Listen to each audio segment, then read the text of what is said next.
Men Abduxatov Abdurahmon, hozirgi kunda O'zbekiston ipotekani qayta moliyalashtirish kompaniyasida portfel monitoringi bo'limida portfel menejer lavozimida ishlab kelmoqdaman.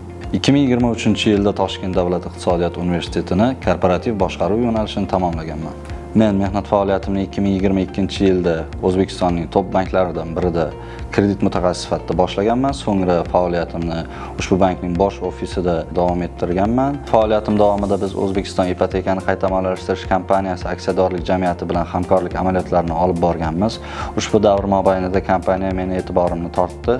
2024-yilning avgust oyida kompaniyaning qayta moliyalashtirish bo'limida kichik tahlilchi lavozimida ish boshladim. Mening asosiy faoliyatim kompaniya va banklar o'rtasida amalga oshiriladigan qayta moliyalashtirish amaliyotlaridan kelib tushadigan ipoteka kreditlari, garov ta'minotlari muqobil garov ta'minotlarini nazorat qilish va doimiy monitoring qilishdan iborat.